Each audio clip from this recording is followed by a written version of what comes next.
ఈ ప్రభుత్వం యొక్క నిర్లక్ష్యం వల్ల రాష్ట్రంలో లక్షలాది ఎకరాల్లో పంట ఎండిపోయే పరిస్థితి వస్తూ ఉంది. రేపు వేసవిలో త్రాగునీటి అవసరాలకు కూడా తీవ్రమైన ఇబ్బందులు ఎదుర్కొనేటువంటి పరిస్థితి కనబడతా ఉంది. అంటే ఒక సోయిలేని ప్రభుత్వం అధికారంలోకి వస్తే రాష్ట్రానికి ఎంత నష్టం జరుగుతుందో ఇవాళ మన కళ్ళ ముందు స్పష్టంగా కనబడతా ఉంది. రోజు పత్రికల్లో కూడా వార్తలు చూస్తూ ఉన్నాం. సాగర్ కుడి కాలువ నుంచి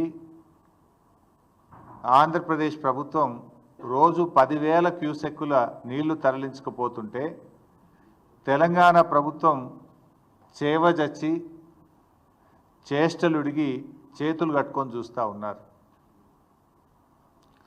నీళ్ల మంత్రి నీళ్ళు నములుతూ ఉన్నాడు. ఒక్క మాటలో చెప్పాలంటే తెలంగాణ భూభాగానికి నీళ్లు మళ్లించిన ప్రభుత్వం బీఆర్ఎస్ ప్రభుత్వం అయితే చేతగాక నీళ్లు నములుతున్న ప్రభుత్వం ఇవాళ కాంగ్రెస్ ప్రభుత్వం. 3 నెలలుగా సాగర్ కుడికాలువ నుంచి రోజు 10,000 క్యూసెక్కులు పోతూ ఉన్నాయి. మరి ముఖ్యమంత్రి గారు, నీటిపారుదల శాఖ మంత్రి గారు బెల్లం కొట్టిన రాయిలాగా చలనం లేకుండా ఎందుకు పడి ఉన్నారు? కృష్ణా జలాల్లో తాత్కాలిక ఒప్పందం ప్రకారం, సరే గతంలో మమ్మల్ని విమర్శించారు, మీరు కూడా మొన్న పోయి అదే ఒప్పందం చేసుకొని వచ్చిండ్రు. తాత్కాలిక ఒప్పందం ప్రకారంగా ఆంధ్రప్రదేశ్ వాటా 512 టీఎంసీలు, కానీ ఇప్పటికే ఆంధ్రప్రదేశ్ 657 టీఎంసీలు తీసుకుపోయింది. 657 టీఎంసీలు తీసుకపోతే మీ నోరు పెగలడం లేదా అని అడుగుతా ఉన్నా. మిమ్మల్ని ఎన్నుకున్నది ఎందుకు? రాష్ట్ర హక్కులను ఆంధ్రప్రదేశ్కు తాకట్టు పట్టడానికి మిమ్మల్ని రాష్ట్ర ప్రజలు ఎన్నుకున్నారా? గడిచిన 25 రోజుల్లోనే 60 టీఎంసీల నీళ్లు తరలించారు. అంటే దాదాపు రోజుకు 2 టీఎంసీల నీళ్లు పోతా ఉన్నాయి. అంటే తెలంగాణ నీటి ప్రయోజనాలు కాంగ్రెస్ ప్రభుత్వానికి పట్టవా? ఇవాళ మీ నిర్లక్ష్యం తెలంగాణ పాలిట పెను శాపం కాబోతా ఉంది. ఇవాళ నాగార్జున సాగర్ను మనం ఆ రోజు అసెంబ్లీలో కూడా తీర్మానం చేసినాం. సిఆర్పిఎఫ్ బలగాలను వెంటనే ఉపసంహరించుకోవాలి, నాగార్జున సాగర్ను తెలంగాణ రాష్ట్ర ప్రభుత్వ ఆధీనంలో తీసుకోవాలని మన శాసనసభలో కూడా తీర్మానం చేశాం. నవంబర్ 30, 2023 నాడు ఏ స్టేటస్ అయితే ఉందో తిరిగి ఆ స్టేటస్లో నాగార్జున సాగర్ ప్రాజెక్టు రెగ్యులేషన్ అంతా తెలంగాణ ప్రభుత్వ ఆధీనంలో తీసుకురావాలని చెప్పి స్పష్టంగా తీర్మానం చేశాం. ఏమైంది మరి? తీర్మానం చేసి ఏడాది అయింది. ఏడాది నుంచి మన చేతుల్లోకి దాన్ని తీసుకోవడంలో ఎందుకు మీరు ఫెయిల్ అవుతున్నారు? నిజంగా అది మన చేతిలో ఉంటే కుడి కాలువ నుంచి 10,000 క్యూసెక్కులు రోజు వాళ్ళు తీసుకుపోరు కదా. ఆ రెగ్యులేషన్ మీ చేతిలో ఉంటుంది కదా. ఇది మీ చేతగానితనం వల్ల, మీ నిర్లక్ష్యం వల్ల రేపు తెలంగాణకు పెద్ద దెబ్బ తగిలే ప్రమాదం ఉన్నది. ఇవాళ సాగర్ కేంద్ర బలగాల ఆధీనంలో ఉన్నప్పుడు కేంద్ర అనుమతి లేకుండా ఇష్టారాజ్యంగా నీళ్లు తరలించుకుపోతా ఉన్నారు. ఈ విషయాన్ని మరి నువ్వు కేంద్ర ప్రభుత్వాన్ని అడగవు, చంద్రబాబు నాయుడును అడగవు. అంటే నీకు చంద్రబాబు నాయుడు అడగాలంటే నీకు ధైర్యం సరిపోతలేదు, కేంద్ర ప్రభుత్వాన్ని అడిగే దమ్ము నీకు లేదు. ఇప్పుడు అక్కడ ఉన్నదేంది? సిఆర్పిఎఫ్ బలగాలు. ఎవరి అవి? కేంద్ర ప్రభుత్వమి. అది ఎవరు రెగ్యులేట్ చేయాలి? కేఆర్ఎంబి. అది ఎవరి ఆధీనంలో ఉంది? కేంద్ర ప్రభుత్వ ఆధీనంలో ఉంది. Then why are you not asking? అటు కేంద్రాన్ని అడిగే దమ్ము లేదు, చంద్రబాబుని అడిగే ధైర్యం లేదు నీకు. మరి నీ నిర్లక్ష్యం వల్ల, మీరు నోరు మెదపకపోవడం వల్ల ఈ రాష్ట్రంలో పంటలు దెబ్బతినే ప్రమాదం ఉంది. ఎగరమంటే విపక్షం మీద వికార భాషలో జానడు ఎగురుతావు. మా మీద ఎగురుతుంటాడు కదా ప్రతిపక్షం మీద. వికారమైనటువంటి భాషలో ప్రతిపక్షాల మీద మాత్రం బాగా ఎగురుతుంటావు. ఎగరాల్సిన చోట ఎగరడానికి చేతనవుతుంది నీకు. ఇప్పుడు ఎగరాల్సింది ఏడను? కేంద్ర ప్రభుత్వం మీద ఎగరాలి, ఆంధ్రప్రదేశ్ యొక్క అక్రమ నీటి వాడకం మీద ఎగరాలి. ఎగరాల్సిన చోట మాత్రం ఎగురుతలేవు, ప్రతిపక్షం మీద విపక్షాల మీద మాత్రం ఎగురుతా ఉంటావు. వికారమైన భాషలు ఎగురుతుంటావు నువ్వు. ఈడెందుకు ఎగురుతలేవు? తెలంగాణ సాగునీటి త్రాగునీటి అవసరాలకు శ్రీశైలం నాగార్జున సాగర్లో నిల్వ ఉంచాల్సిన నీటిని ఇలా ఆంధ్రప్రదేశ్ తరలించకపోతుంటే నువ్వు ఎందుకు ఎగురుతలేవు? రేపు మనకు ఎన్ని అవసరాలు ఉన్నాయి చెప్తా, డీటెయిల్స్ అన్ని కూడా చెప్తా. ఇప్పుడు వాస్తవానికి ఈ సంవత్సరం కృష్ణాలో ఎన్ని నీళ్ళు వచ్చినాయి? 1010 టీఎంసీల నీళ్లు కృష్ణానదిలో వచ్చినాయి. సరే, మనము టెంపరీగా అడహక్క చేసుకున్న అరేంజ్మెంట్ ప్రకారంగా 6634 ప్రకారంగా ఆంధ్రప్రదేశ్కు 666 టీఎంసీల నీళ్ళు రావాలి. కానీ ఆంధ్రప్రదేశ్ ఇప్పటికే 657 వాడేసింది. 666లో 657 టీఎంసీలు వాడింది. ఇక ఆంధ్రప్రదేశ్కు ఉన్న హక్కు ఎంత? ఇంకా 9, కేవలం 9 టీఎంసీలే. కానీ ఇవాళ కూడా సాగర్ కుడి కాలువలో 10,000 క్యూసెక్కులు పోతున్నాయి, ముచ్చమర్రిలో పోతున్నాయి, పోతిరెడ్డిపాడులో పోతున్నాయి. మరి నీకేం కావాలి? రేపు తెలంగాణకి ఎట్లా? తెలంగాణకి ఎంత రావాలి? ఆ రేషియో ప్రకారం 34 ప్రకారం చూసినా కూడా 343 టీఎంసీల నీళ్లు తెలంగాణకు రావాలి. కానీ ఈ రోజుకు తెలంగాణ వాడుకున్నది ఎంత అంటే 220 టీఎంసీలు మాత్రమే, 220. ఇంకెంత రావాలి తెలంగాణకు? 123 టీఎంసీలు రావాలి. 123 టీఎంసీలు తెలంగాణకు రావాలి, ఆంధ్రాకు రావాల్సింది 9. అంటే ఎంత నిర్లక్ష్యం మీది? మొత్తం కలిపితే కూడా ఎంత అవుతుంది? ఈ 123, 9 కలిపితే 132 టీఎంసీలు కావాలి. ఇంకా 132 కావాలి. ఉన్న నీళ్ళు ఎంత తెలుసా? ఇప్పుడు శ్రీశైలంలో సాగర్లో కలిపి ఉన్నాయి 100 టీఎంసీలు. ఇప్పుడు మరి యాడికెళ్ళి తెస్తావు? నీకు రావాల్సింది 123, ఆంధ్రప్రదేశ్కి రావాల్సింది 9, మొత్తం కలిసి రావాల్సింది 133. ఇప్పుడు ఉన్నది ఎంత అంటే 100. మరి ఇప్పుడు నష్టం ఎవరికి? ఈ 100లో వాడు ఇంకా తరలిస్తూనే ఉన్నాడు, బంద్ పెట్టాలి కదా. ఈ 100లో కూడా ఆంధ్రప్రదేశ్ తీసుకుపోతూనే ఉన్నది ఇంకా. మరి తెలంగాణ మన వాటా పోతుంటే, వాళ్ళు తరలించుకుపోతుంటే గుడ్లప్పగించి ఎందుకు చూస్తున్నారు? ఇంజనీర్లు ఏం చేస్తున్నారు? మీరు ఆంధ్రాకి వెళ్ళి ఆంధ్ర చీఫ్ సెక్రటరీ రిటైర్డ్ తెచ్చి అడ్వైజర్గా పెట్టుకున్నారు కదా. అడ్వైజర్ ఏం చేస్తుండు? ఈఎన్సీలు ఏం చేస్తుండు? నీటిపారుదల శాఖ మంత్రి ఏం చేస్తుండు? ముఖ్యమంత్రి ఏం చేస్తున్నాడు? పరిస్థితి ఏంటంటే నాగార్జున సాగర్లో మినిమం ఎండిడిఎల్ ఎంత? 510. ఇప్పుడు ఆ 510 మీద నాగార్జున సాగర్లో ఈరోజు ఉన్న నీళ్ళు ఎంత అంటే 50 టీఎంసీలు. శ్రీశైలం ఎండిడిఎల్ 834 మీద శ్రీశైలంలో ఈరోజు ఉన్న నీళ్ళు ఎంత అంటే 50 టీఎంసీలు. సాగర్లో 50, శ్రీశైలంలో 50. రెండు కలిపితే ఎంత ఉన్నాయి? 100 టీఎంసీల నీళ్ళు ఉన్నాయి. 100లో తెలంగాణకు రావాల్సింది 123, ఆంధ్రకు పోవాల్సింది 9. అంటే ఉన్నాయి తక్కువ, రావాల్సింది ఎక్కువ. అంటే ఇప్పుడు ఆల్రెడీ తెలంగాణ నష్టపోయినట్టే. ఇప్పటికైనా కళ్ళు తెరవండి. ఎందుకు ఈ మాట అంటున్నా అంటే, మీరే ఫుల్ పేజ్ యాడ్లు ఇచ్చారు. గతంలో ఈ అడ్వర్టైజ్మెంట్ల సంస్కృతి లేదు. యాసంగి పంటకు ఎన్ని నీళ్ళు ఇస్తాం? ఇందాక నేను చూసిన యాడ్. ముఖ్యమంత్రి బొమ్మ వేసుకొని పెద్ద పెద్ద యాడ్లు ఇచ్చిండ్రు. యాసంగి పంటకు ఇన్ని నీళ్ళు ఇస్తున్నామని. ఈ యాసంగి పంట ఏమవుతుందంటే బైసాబ్, నాగార్జున సాగర్ ఎడమ కాలువ కింద నల్లగొండలో 1,45,000 ఎకరాలు, సూర్యాపేటలో 2,35,000 ఎకరాలు, ఖమ్మంలో 255, 260, మొత్తం కలిపితే 6,38,000 ఎకరాలు నాగార్జున సాగర్ ఎడమ కాలువ కింద తెలంగాణలో ఇప్పుడు పంట వేసుకున్నారు రైతులు. 6,38,000 ఎకరాలు నాగార్జున సాగర్ ఎడమ కాలువ కింద ఇప్పుడు పంట వేసుకొని పెట్టుబడి పెట్టిండ్రు రైతులు, మందులు వేసిండ్రు. ఇంకా 4 వెట్టింగ్స్ ఇవ్వాలి నాగార్జున సాగర్ ఎడమ కాలువకు. ఇంకా 4 తడులు ఇస్తే కానీ పంట పండదు. నాగార్జున సాగర్కు 4 తడులు ఇవ్వాలంటే ఈ 6.5 లక్షల ఎకరాలు పండాలంటే దాదాపు 30-35 టీఎంసీల నీళ్లు కావాలి. ఇది కాకుండా ఏఎంఆర్ ఎస్ఎల్బిసి కింద కూడా 2,40,000 ఎకరాల పంట వేసిండ్రు.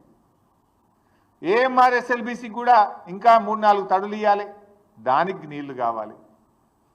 తర్వాత ఖమ్మం జిల్లా డ్రింకింగ్ వాటర్ పాలేరు నుంచే తీసుకుంటాం, మహబూబాద్ డ్రింకింగ్ వాటరు పాలేరు నుంచే తీసుకుంటాం, నల్లగొండకు సూర్యాపేటకు కూడా త్రాగునీరు మనం నాగార్జున సాగర్నే తీసుకుంటాం.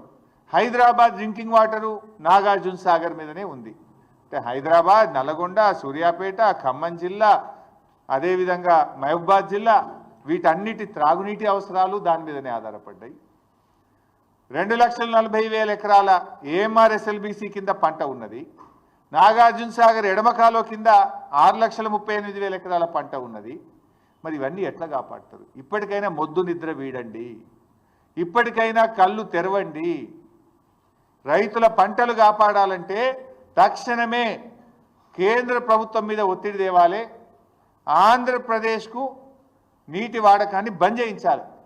కేఆర్ఎంబీ ఆఫీస్ ముందు ధర్నా చేద్దాం పండి, మేము కూడా వస్తాం. పోదాంపా ఢిల్లీలో కేంద్ర జలశక్తి మంత్రి కార్యాలయం ముందు ధర్నా చేద్దాం. మీకు చేత కాకపోతే మీ అమ్మడ మేము కూడా వస్తాం, పోయి చేద్దాంపా. ప్రధానమంత్రి కార్యాలయం ముందు చేద్దామా? పోదాంపా అండి, అఖిలపక్షాన్ని తీసుకొని పోండి.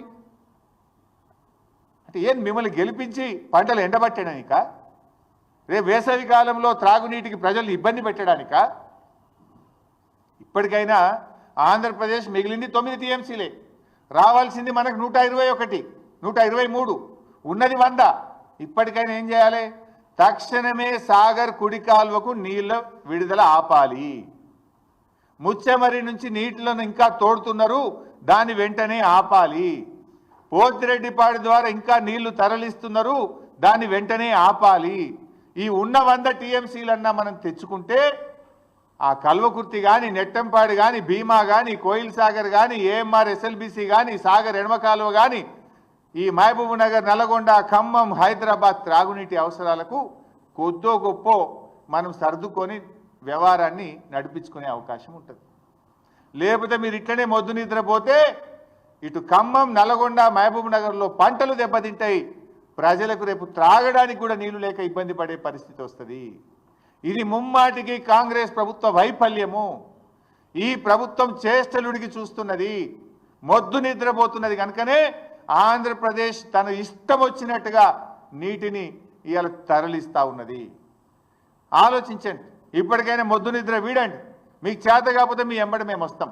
ఏడ ధర్నా చేద్దామో చెప్పండి, మేము రావడానికి రెడీగా ఉన్నాం. ఇవాళ ఏమైంది? బీఆర్ఎస్ అధికారంలో ఉంటే ఈ పరిస్థితి వచ్చేదా? ఇవాళ బీఆర్ఎస్ అధికారంలో లేకపోవడం వల్ల, ఇవాళ తన శిష్యుడైన రేవంత్ రెడ్డి అధికారంలో ఉండడం వల్ల చంద్రబాబు నాయుడు గారికి నీటి తరలింపు సులువుగా అయిపోయింది. ఆయనకు ఈజీగా తరలించుకుంటుండు, అడిగేటోళ్ళు లేడు. ఇలా పార్లమెంట్లో కూడా బీఆర్ఎస్ లేకుండా పోయింది. పార్లమెంట్లో బీఆర్ఎస్ ఉంటే ఈ పాటికి మా పార్లమెంట్లో దద్దరిల్లింపజేసేవాళ్ళు. ఎందుకంటే బీఆర్ఎస్ అంటేనే తెలంగాణ, తెలంగాణ అంటే బీఆర్ఎస్.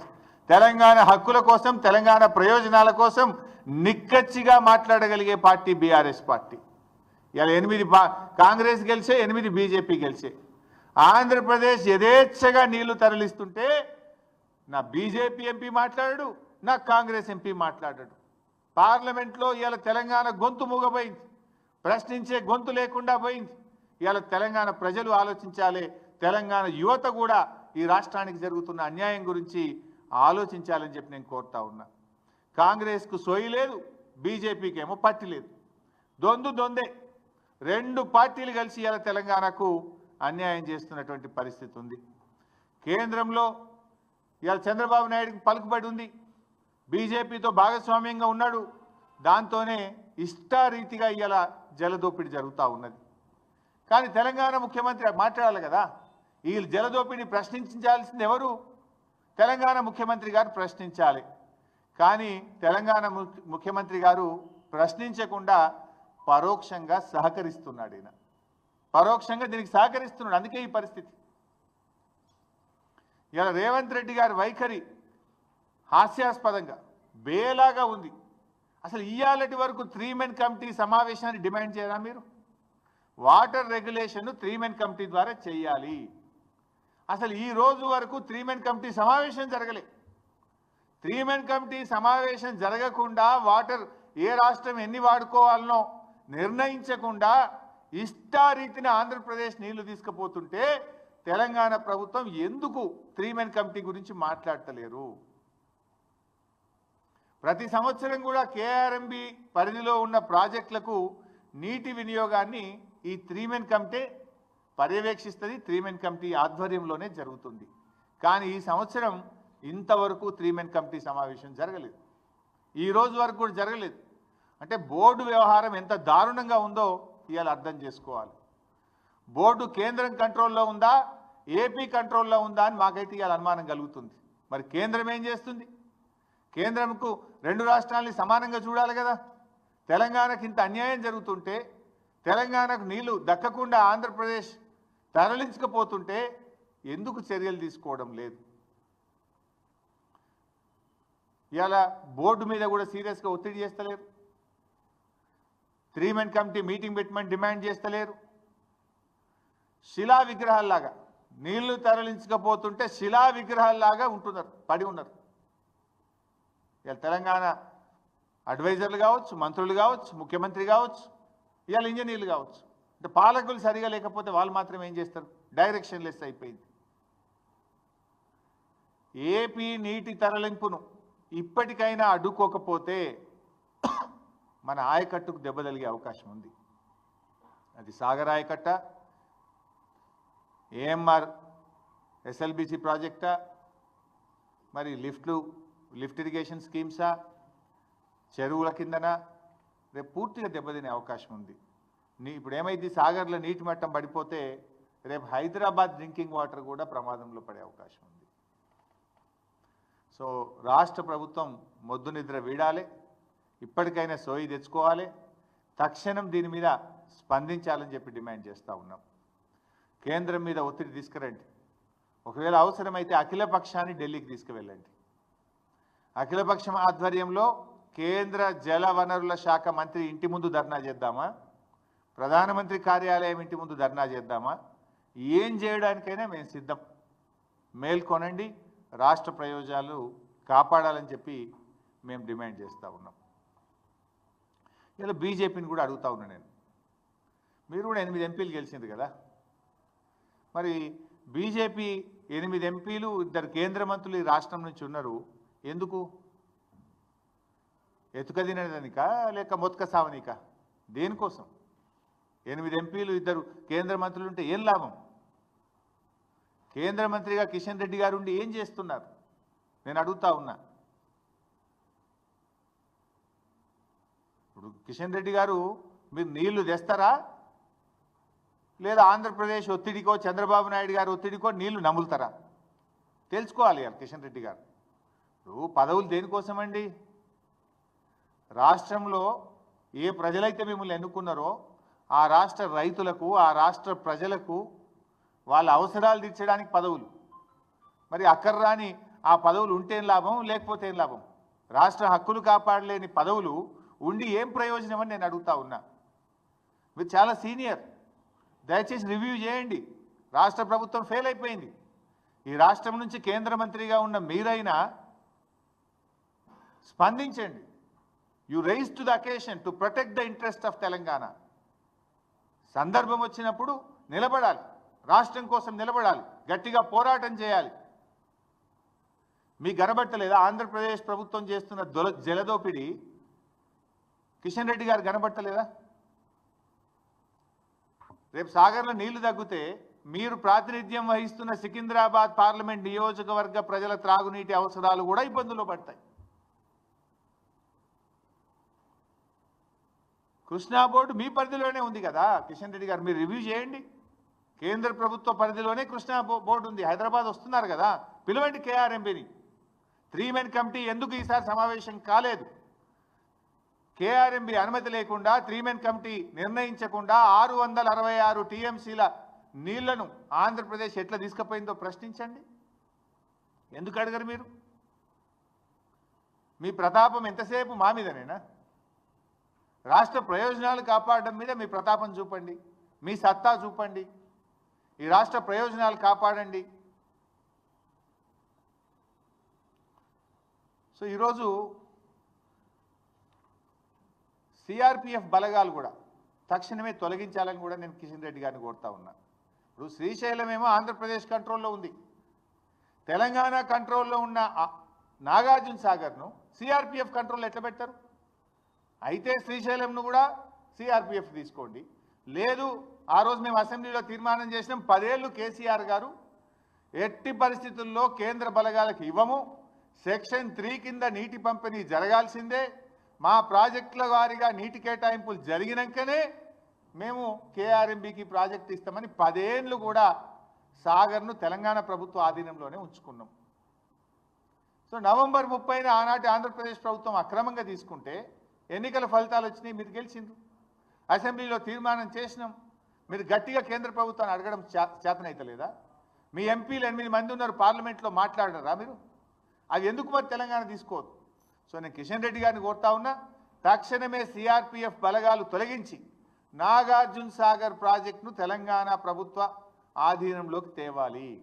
అది తెలంగాణ ఆధీనంలో ఉందనుకో, సాగర్ కుడికాలువ నీళ్ళు ఇడిచేది ఎవరు? తెలంగాణ ప్రభుత్వం ఇవ్వాల్సి వస్తుంది. ఇష్టం వచ్చినట్టుగా నీళ్లు పోవడానికి రేపు అవకాశం ఉండదు.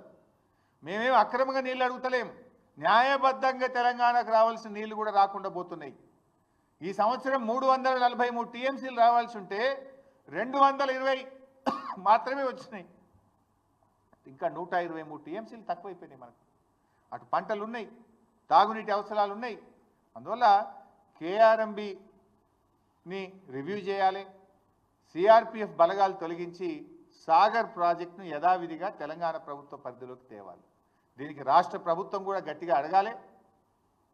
కిషన్ రెడ్డి గారు కూడా చొరవ చూపి డైరెక్షన్ ఇవ్వాలని చెప్పి కూడా నేను కోరుతా ఉన్నా. ప్రాజెక్టుల అనుమతి, ఇలా రాష్ట్ర ప్రభుత్వం ప్రాజెక్టులకు అనుమతులు సాధించడంలో కూడా పూర్తిగా ఫెయిల్ అయిపోతూ ఉంది. మీరు చూస్తే అన్ని డిపిఆర్లు రిటర్న్ వస్తున్నాయి. ఆనాడు బీఆర్ఎస్ ప్రభుత్వం ఉన్నప్పుడు మేము చెనాక కొరాటాకు అనుమతి తెచ్చినాం, చిన్న కాళేశ్వరంకి అనుమతి తెచ్చినాం, చౌటుపల్లి హనుమంతరెడ్డి ప్రాజెక్టుకి అనుమతి తెచ్చినాం, గూడెం లిఫ్ట్ ఇరిగేషన్కి అనుమతి తెచ్చినాం, మోడికుంట వాక్కు అనుమతి తెచ్చినాం, కాళేశ్వరం ప్రాజెక్టుకు అనుమతి తెచ్చినాం. ఇట్లా చాలా ప్రాజెక్టులకు మేము అనుమతులు తెచ్చినాం. మీరు వచ్చి 15 నెలలు అయింది, అనుమతులు తేలే కదా. ఆల్రెడీ మేము ప్రాసెస్లో పెట్టి చివరి దశలో ఉన్నటువంటి ప్రాజెక్టులకు అనుమతులు తేవాల్సింది పోయి డిపిఆర్లన్నీ వాపసు వస్తూ ఉన్నాయి.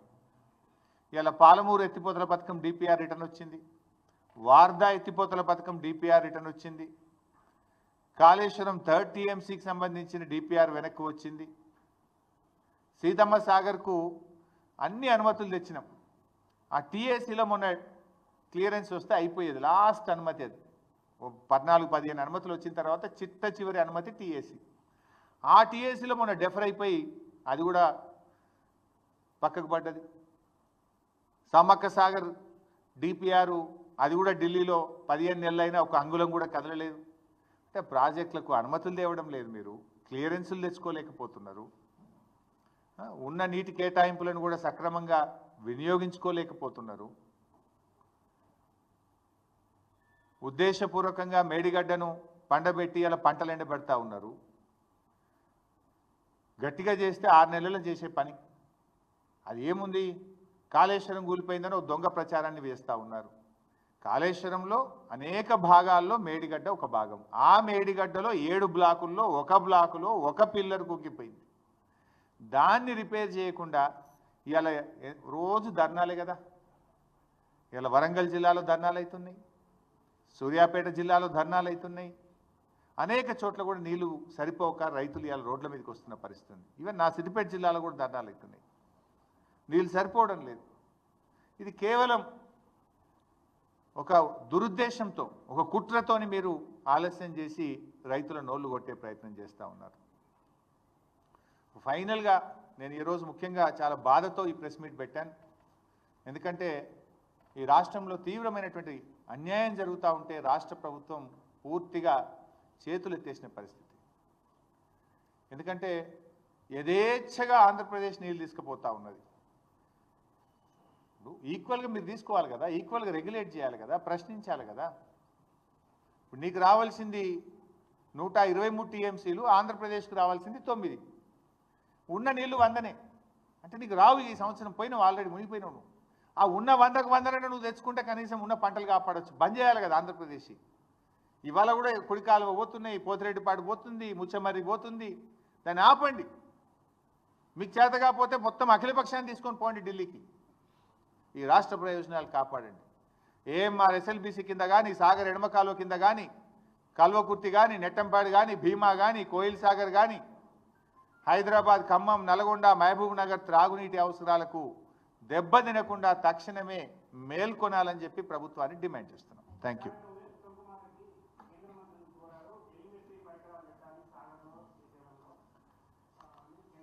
ఎన్ని రోజులు కోరుతావు నాయన? కోరు పెట్టు, వద్దంటలేను. మరి ఈ పోయే నీళ్ళ సంగతి ఏంది? ధర్నా చేసేది ఉండే ఉత్తమ్ కుమార్ రెడ్డి, ఆ జలవనరుల శాఖ మంత్రి ఇటు కూడా ధర్నా చేస్తే మంచుకుంటుండే.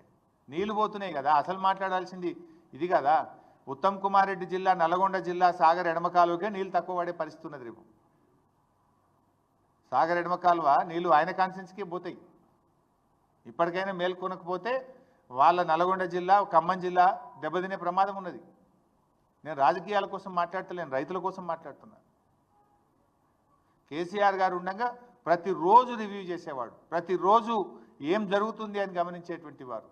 కానీ ముఖ్యమంత్రి గారు కానీ, ఈ మంత్రి గారు కానీ ఆ పట్టింపు ఉన్నట్టు కనబడతలేదు. మీకు పట్టింపు ఉంటే 657 టీఎంసీలు తీసుకుపోతుంది ఆంధ్రప్రదేశ్. ఇంకా పంట 4 వెట్టింగ్లు 5 వెట్టింగ్లు ఇవ్వాలి. రేపు ఏమంటారు? అరే మాది పొట్టకి వచ్చింది, ఇప్పుడు ఆపుతావా అంటారు. మరి వాళ్ళకు ఆపకపోతే నువ్వు ఎండుతావు. నేను వాళ్ళ ఆంధ్రప్రదేశ్ నోరు కొట్టండో, ఆంధ్రప్రదేశ్కి అన్యాయం చేయమంటలేను. వాళ్ళ రైట్ఫుల్ షేర్ దాటి తీసుకుంటున్నారు. యాక్చువల్ అది రైటే కాదు, అది అడహగ్గా ఆనాటి ఆంధ్రప్రదేశ్ ప్రభుత్వ పుణ్యం. ఏమైంది? ఈ 299/512 ఎందుకు వచ్చింది? ఆంధ్రప్రదేశ్ ప్రభుత్వంలో ఆ రోజుకు తెలంగాణలో కట్టిన ప్రాజెక్టులకు ఎన్ని నీళ్లు కావాలి, ఆంధ్రప్రదేశ్లో కట్టబడిన ప్రాజెక్టులకు ఎన్ని నీళ్లు కావాలి, నీటి అవసరాలు ఎంత ఉన్నాయి అన్నప్పుడు 512 వాళ్ళకు ఉంది, 299 ఇక్కడ ఉంది. 299 అనేది ఎక్కడి నుంచి వచ్చింది? గత పాలకుల పుణ్యం. గతంలో ఈ రాష్ట్రాన్ని పరిపాలించిన కాంగ్రెస్ తెలుగుదేశంలో పుణ్యం. ఎందుకు? తెలంగాణలో వాళ్ళు ప్రాజెక్టులు కట్టకపోవడం వల్ల, ఇక్కడ నీటి నిల్వ సామర్థ్యం లేకపోవడం వల్ల, ఇక్కడ ఆయకట్టు ఏర్పాటు కాకపోవడం వల్ల తెలంగాణ నీటి అవసరం 299 టీఎంసీలుగా ఉమ్మడి ఆంధ్రప్రదేశ్లో తీసుకున్న నిర్ణయాల ఆధారంగా వచ్చిన ఫిగర్ 299. అయితే కృష్ణా జనాలు పునఃపంపిణీ జరిగేదాకా ఈ రోజుకు ఇంత ఉంది కదా, తాత్కాలికంగా ఇది అనేటువంటి ఫిగర్ ఇక్కడ వచ్చింది. అందుకే కేసీఆర్ గారు పట్టుబట్టి సుప్రీంకోర్టుకు పోయి, కేంద్ర మంత్రి దగ్గర పోయి, ప్రధానమంత్రి దగ్గర పోయి సెక్షన్ 3ని సాధించారు. ఆ సెక్షన్ 3 డెఫినెట్గా రేపు తెలంగాణకు 575 టీఎంసీల నీళ్లు తెచ్చుకోవడానికి సెక్షన్ 3 దోహదం చేస్తుంది. దాని ముందు గట్టిగా ఆర్గ్యుమెంట్స్ వినిపియండి. ఆ 575 టీఎంసీలు తెచ్చుకోవడానికి ప్రయత్నం చేయండి. కానీ మీన్ వైల్ ఈలోపు తెలంగాణకు అన్యాయం జరగద్దు. చూడండి, ఇంత స్పష్టంగా కనబడుతుంది. శ్రీశైలంలో 50 ఉన్నాయి, సాగర్లో 50 ఉన్నాయి, ఎండిడిఎల్ పైన ఉన్నాయి 100, అవసరమేమో 132. అవసరానికి సరిపడే నీళ్ళు లేవు అంటే ఇప్పటికే ఆంధ్రప్రదేశ్ తీసుకుపోయింది 657. ఇది కేవలం మీ ఫెయిల్యూర్, మీ చేతగాంతనం, మీ నిర్లక్ష్యం, లేదా మీరు లొంగిపోయారు. చంద్రబాబు నాయుడు గారికి మీకు పరోక్షంగా మీరు ఏమన్నా, బహుశా రేవంత్ రెడ్డి చంద్రబాబు నాయుడు మధ్య ఏదన్నా మరి పరోక్షమైనటువంటి ఒప్పందాలు, గురుదక్షిణలో వాళ్ళ మధ్య ఏదైనా ఉంటేనన్నా జరిగి ఉండాలి. అయితే ఫెయిల్యూరు, లేకపోతే మీరు ఉద్దేశపూర్వకంగానైనా పరోక్షంగా చంద్రబాబు నాయుడుకి మీరు సహకరిస్తున్నారని అనుకోవాలి. Thank you.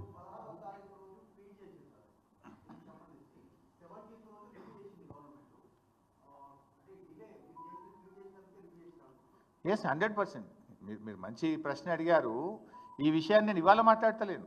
వాస్తవానికి ఈ పరిస్థితి గమనించి మేము రెగ్యులర్గా ట్వీట్ చేసాం, ప్రభుత్వాన్ని నిద్రలేపే విధంగా ట్వీట్ చేసినాము, ప్రభుత్వానికి చెప్తూ వస్తున్నాము, అలర్ట్ చేసినాం గవర్నమెంట్ను.